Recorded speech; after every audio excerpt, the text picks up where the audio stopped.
بچے کو آپ کی طرح مفتی کیسے بناؤں؟ مفتی صاحب میں آپ کا بہت بڑا فین ہوں، آپ کا ہر بیان سنتا ہوں، میرا نام اسلام ہے، میرے بیٹے کا نام نور اسلام ہے، میں اسے عالم دین بنانا چاہتا ہوں تاکہ وہ بھی بڑا ہو کر دین کی خدمت کرے اور مفتی کرام بنے، اس بارے میں رہنمائی فرمائیں کہ میں اس کی کس طرح تربیت کروں کہ وہ بڑے ہو کر مفتی کرام بنے۔ اچھا، اسلام بہادر انڈیا: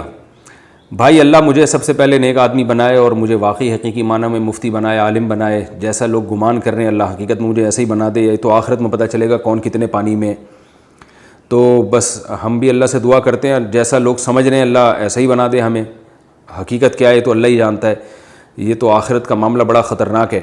تو باقی آپ اپنے بچے کے لیے دعا کریں اللہ مجھے میرے بچے کو نیک عالم بنا دے، نیک مفتی بنا دے، اس طرح سے دعا کیا کریں، یہ نہ کہا کریں ان جیسا بنا دے، وہ پتہ نہیں خود کس جیسے ہیں، یہ آپ کو کیا پتہ۔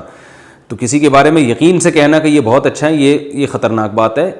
غالب بس یوں کہنا چاہیے ہمارا خیال ہے کہ یہ اچھے آدمی ہیں، تو بس جیسے اس دن بھی میں نے مسئلہ یہ ڈیٹیل سے بتایا تھا، آپ اگر مجھے اچھا سمجھتے ہیں تو آپ یہ کہیں بھائی ہمارا خیال ہے کہ مفتی صاحب اچھے آدمی ہیں، بظاہر اچھے ہی ہیں، تو ظاہر ہے سب مسلمان اچھے ہی ہوتے ہیں جب تک کہ برے ہونے کی کوئی واضح دلیل نہ ہو۔ تو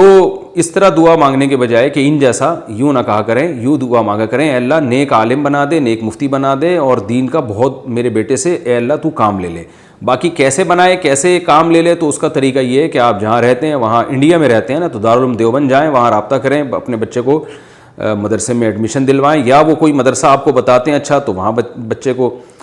جو ہے وہ ایڈمیشن دلوا دیں۔ گھر بیٹھے بیٹھے تو نہیں بنے گا نا، مدرسے میں داخلہ دلوانا پڑے گا آپ کو۔ وہ ایک مولانا صاحب حلوے بہت کھاتے تھے، بدعتی تھے وہ، تو ایک دن دعا مانگنے لگے رو رو کے اللہ مجھے شہادت عطا فرما، تو انہوں نے کہا مولانا صاحب کبھی میدان جہاد میں تو گئے نہیں ہو، اب حلوے میں تھوڑی کوئی بم رکھ کے دے گا آپ کو، تو صرف دعاؤں سے کام نہیں چلتا،